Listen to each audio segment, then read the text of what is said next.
A new report shows some of the world's richest people hid more than $30 trillion in offshore tax havens. Should these tax avoidance institutions be allowed to exist?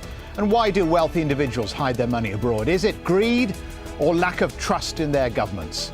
This is Inside Story.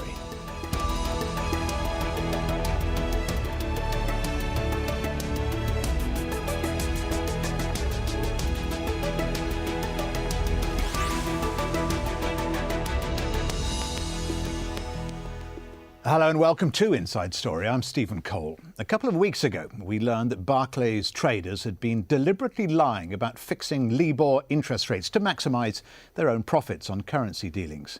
A week later, we heard that one of the world's biggest banks, HSBC, has apologised for allowing drugs gangs to launder billions of dollars. Now, we're told the super rich and their families are hiding away as much money as the combined GDPs of the US and Japan, a staggering $32 trillion.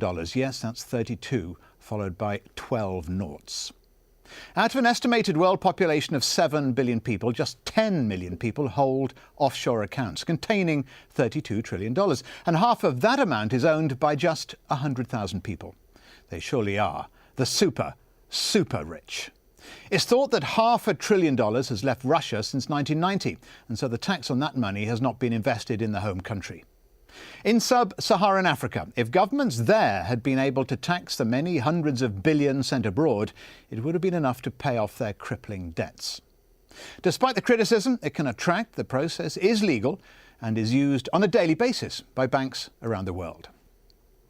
Well, tax loopholes and tax havens are exploited by multinationals and the super rich to avoid paying high taxes. If tax evasion is a crime, tax avoidance aims to pay the minimum possible without still breaking the law. Among the recent high-profile cases is the British comedian Jimmy Carr, who in one scheme managed to shelter $5.2 million a year. Prime Minister David Cameron described the comedian's arrangements as morally wrong. But when French President François Hollande pledged to tax the super rich at 75%, Cameron invited wealthy French individuals to emigrate to the UK in order to avoid the tax.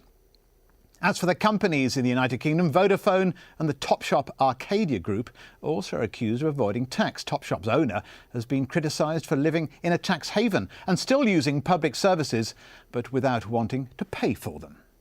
Another recent case is how the world's most profitable technology company sidestepped paying billions in taxes. Apple was a pioneer of an accounting technique known as the double Irish with a Dutch sandwich. It reduces taxes by routing profits through Irish subsidiaries in the Netherlands and then to the Caribbean. Today, that tactic is used by hundreds of other corporations. So, why do tax havens exist, and should they continue to exist? To answer that question and many others, we're joined by our guests in Geneva. Jean-Pierre Dizerend is a General Secretary of the Convention of Independent Financial Advisors. Also in Geneva, Mirat Zaki, and she is a best-selling financial author who wrote Banking Secrecy is Dead, Long Live the Tax Evasion. She's also the deputy editor of the financial magazine Bilan. And in Brussels, Sony Kapoor is a managing director of Redefine, an international think tank that advises governments and policymakers on economic and financial sector policy. Welcome to all of you. But I'm going to start with Mirat Zaki. $21 trillion is being hidden in offshore bank accounts. Is there any evidence of illegality by corporations and rich individuals there? Well, first I need to say that there is a double standard. Switzerland has no longer the right to hide offshore assets, at least from Europe and the US. But in other places like the Delaware and Wyoming US states, like Jersey and Guernsey, things are totally different. There is much financial opacity there and still many offshore accounts that are allowed to be there. And when you talk about illegality, well, I would say that tax avoidance, if it is aggressively done, it can fringe on tax evasion. And if it is aggressive tax evasion, it can fringe on tax fraud. So, you know, it is a continuum. And there is much subjectivity and arbitrariness in judging what is legal and illegal. But I would say that in any case, I deem it rather illegitimate, that's for sure. There is too much of that money going out of countries, and I believe it is never coming back because it has enjoyed so much such top-level financial advice, and it is structured in such complex and sophisticated Anglo-Saxon entities that it's very difficult to detect and to dismantle. Oh, so it's the Anglo-Saxons' fault, is it? Jean-Pierre Disserens, you heard what Mazzaki had to say, more illegitimate than illegal. What's your view? Are offshore banks and their customers doing anything wrong? Well, what the offshore banks and their customers are doing is using the law and, to a certain extent, abusing the law, which the Anglo-Saxon structures gives them entirely the possibility to do. So if we're talking about people trying to pay less taxes, taxes is just an expense on your P&L. And if you legally, through complicated structures, can save money to have that money invested in other things than just paying off governments who have managed their accounts in a terrible way over the last 20 years and reinvest that money in productive industry, and they use the legal way to do it, so be it, you know. What we have to know is that there are two things in the offshore money. There is the money, I think, that has been earned honestly in honest business. And then there is another part of money that's much darker, and that's the money of organized crime. And I believe that right now, when we look at what is happening with the governments ultimately are trying, because of their dramatic mismanagement of public funds, trying to recuperate the money they have willingly let go into tax havens by not accusing themselves for having let this go, but by accusing those companies who have taken the benefit that was offered to them. Of hiding their money. Sonia Kapoor, you're sitting in Brussels. What do Europe's major policymakers of offshore tax havens and tax avoidance there? Well, before I go into that, I think, if you don't mind, I'd just like to comment on what's been said. I think it's very appropriate to say that there are shades of grey. There's a whole spectrum from tax avoidance to tax fraud. And it's also true that there's legitimate wealth which is undertaxed, and there's criminal wealth. That having been said, there are two elements that are common to this whole discussion, and those two elements are there are regimes that have low tax rates, 0 to very low tax rate. Many of the tax havens have 0. Ireland has 12.5%. And the second very crucial element is secrecy. And it's the combination of these two that actually makes tax havens very attractive destinations for money that is tax avoiding, tax evasion, for criminal enterprises, for corrupt proceeds, including dictators from third world countries. So what would you do, Sonia? What would Brussels do? What would Brussels do? Would they make them less secret? Would they make them more accountable? Do you say to the Cayman Islands, do you say to Liechtenstein, Switzerland, Bermuda, OK, you've got to open your books to us? Yes. So there's several things that can be done. One is what you can do at the source. And several countries have taken some steps. So there have been cases in the United Kingdom where the government has forced banks to reveal the names of their offshore clients. That's one step that could be replicated. The second thing is tackle the intermediaries. It's the financial service providers, accounting firms, legal firms, as well as banks. And the HSBC case is an example.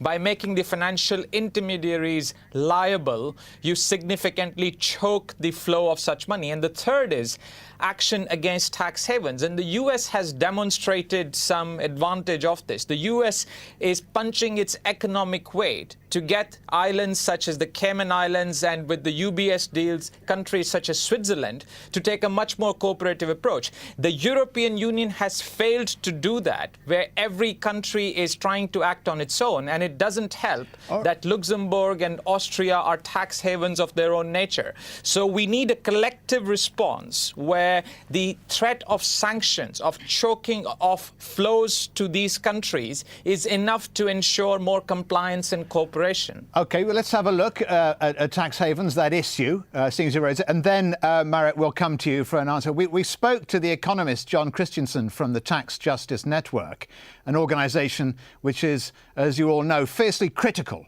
of tax havens.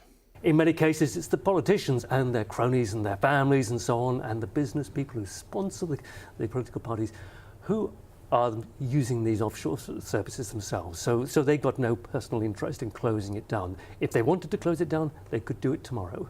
You know, it's not a question of rocket science. It's not difficult to do that. All they have to do is to improve information exchange between countries. They can require disclosure of information about offshore accounts, offshore companies, offshore trusts. The fact of the matter is they don't want to do it because they themselves are complicit with the process. Mirat Zaki, let's bring you in on this one. Yeah. Tax systems are complex, and what is acceptable may not always be clear. And we've just heard from Soni Kapoor asking for more transparency. Is that likely? Yes. No, well, there is considerable limitations to this very honest policy that he recommends. First, there is the double standards issue. The fact that the Caribbean and Florida tax havens and Wyoming and Delaware and Nevada are places that are protected by the US government. They don't want to touch these places, so that even nowadays, they remain opaque and they refuse to exchange information with countries such as Brazil or Mexico, whom taxpayers are evading towards the US shores. The second issue is that there are certain entities that are totally escaping nowadays any kind of information exchange. And I think of the international trust. There are types of international trust, such as the discretionary and irrevocable trust and foundations of the same kind. Those structures are very expensive and are so difficult to detect and to identify and to trace back to the beneficiary that you simply cannot exchange any type of information. They escape all the treaties and conventions that have been signed between countries, so that if you're a big wealthy family and you put your money there, there's no amount of government investigation and power that will be able to detect those entities. And I have concrete examples of extremely rich French families who have organized their wealth in such a way, using several multi-jurisdictions actually, and you can never find them back. So unfortunately, first there is the lack of willingness that John Christensen said, and Mr. Kapoor said that we could really find ways to make them disclose those jurisdictions, but there is real secrecy there, financial secrecy, not banking secrecy, financial secrecy surrounding those entities in the Caribbean and Pacific jurisdiction and Asian jurisdictions that make it impossible to apply those transparency policies. OK, well, we're looking at the big banks as well, but Jean-Pierre Dizerens, I wonder if you think, I mean, does anybody know how much you earn? Probably not, because you're not going to tell people how much you earn. Money is a very private issue, and you're not going to get governments or banks releasing details of individual accounts, are you? Well, you know, the privacy issue is certainly something wealthy people will always defend, because right now in this world, to be rich can be very dangerous, and one has to be very careful when they have money. Don't forget that rich people have been the targets of defamation over the last years. We hear, you know, everybody attacks rich people. And why that's jealousy. That's normal. You always attack rich people because you're jealous they've got so much money. But the point is, nobody is going to release information. And the tax havens are not accountable to anybody, are they? Well, the tax havens, is it correct to say tax havens? Well, that's what they are. Isn't it a financial safe haven where people can direct their investments the way they feel they can do it?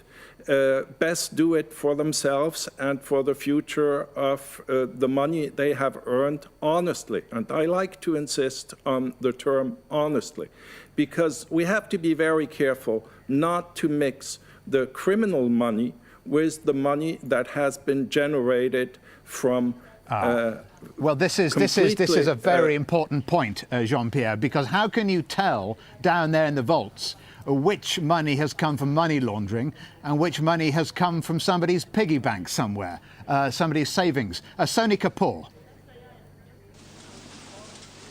Yes, just on that point, I think this is an argument that is often used by people who support tax havens, that, there's a security issue. It may be that rich people in Colombia or Mexico face some problems, but that doesn't justify the existence of tax havens.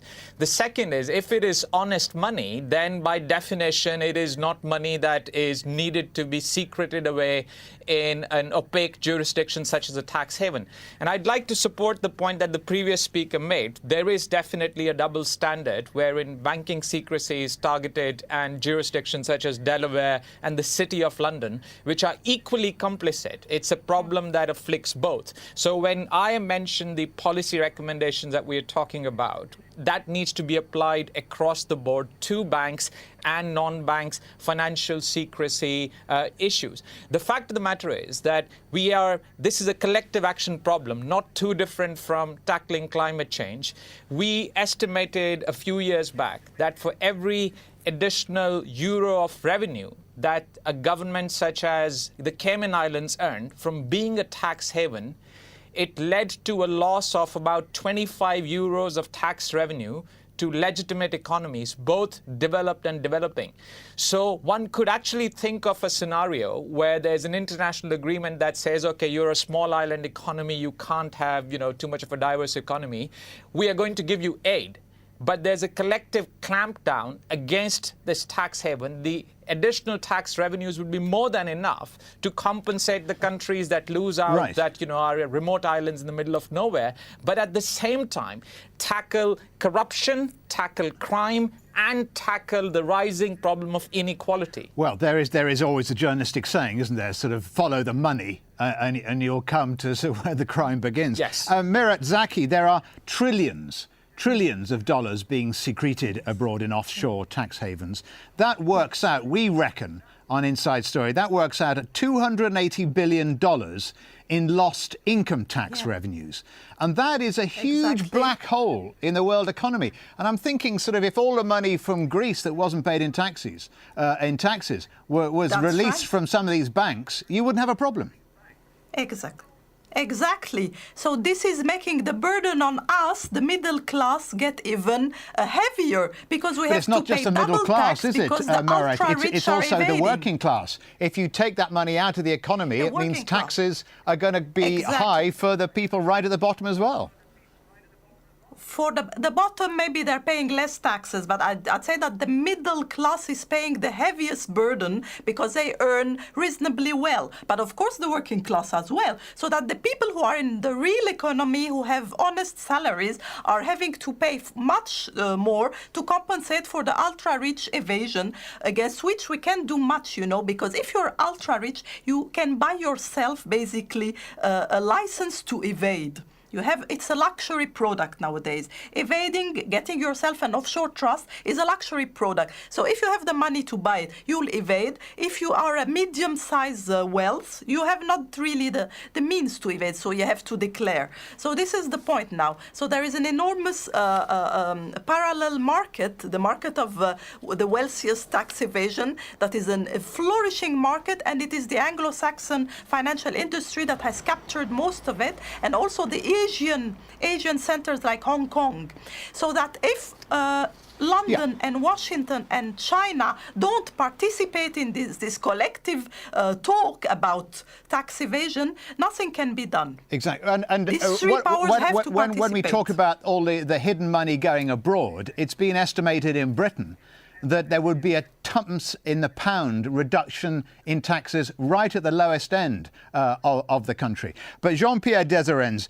you believe that people have a right to tax havens, a human right.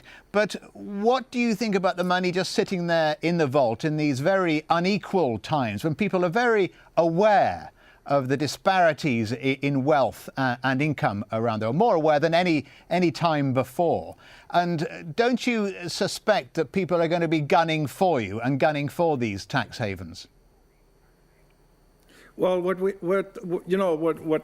I see in these discussions, it's regretful. We just mix everything. The criminal money, the tax avoidance, the other taxation, and so on. Now, what I'd like to say is that money doesn't just sit in a vault. That money is invested. That money, if earned honestly, is invested in the real economy, and it is creating jobs. It's just the cost factor of excessive taxation that has been reduced. Now, what do you say if you have money and a president of a country tells you that everything you earn above so much is going to be taxed by 75%? Now, we have to be careful, and we have to know who is the owner of the income generated by a creative individual who is creating added value. Who does that added value belong to? Does it belong to the state in which he's a resident or of which he holds a passport? Or does he own that added value and therefore is entitled to dispose of it?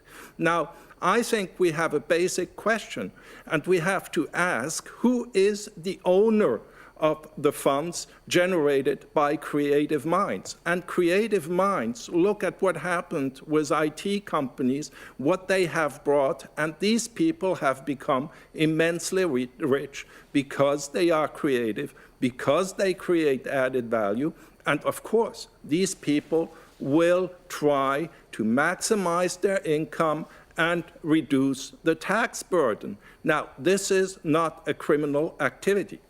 And Sony Kapoor, we've worked out that less than 100,000 people own about $10 trillion worth of wealth, and nations even dwarfs the debts they owe. How much blame for this situation lies at the door, once again, of the banks because of so much uncertainty in the banking world and rules and tax complexities?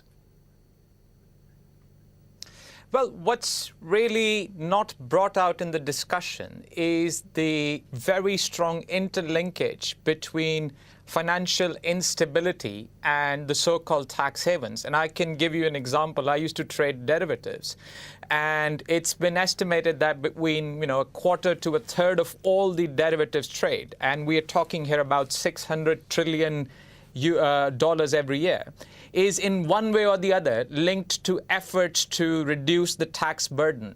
So financial instability, and what happened after Lehman collapsed was it was a mid-sized bank, but it was because nobody else knew which other bank had Lehman-like exposure or which other bank was exposed to Lehman, that Lehman's collapse led to the complete collapse of the financial system. And this uncertainty, the same tools which are used, which is the opaque legal tools using tax havens that are used to avoid taxes, are also the tools that have been used to minimize capital requirements to avoid financial regulation.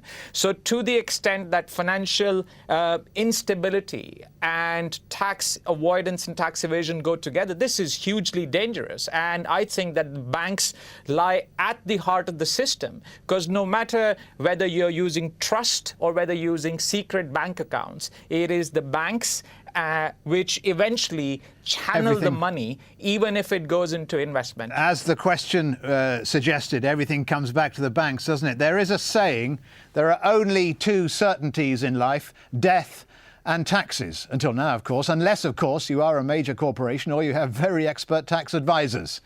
Thank you to our guests in Geneva, Jean-Pierre Dizerens, also in Geneva, Mirat Zaki, and in Brussels, Sony Kapoor. And thank you very much for joining us on this edition of Inside Story. If you want to send us your feedback, just email your thoughts to us at insidestory@aljazeera.net. Thanks for watching from me, Stephen Cole. Goodbye.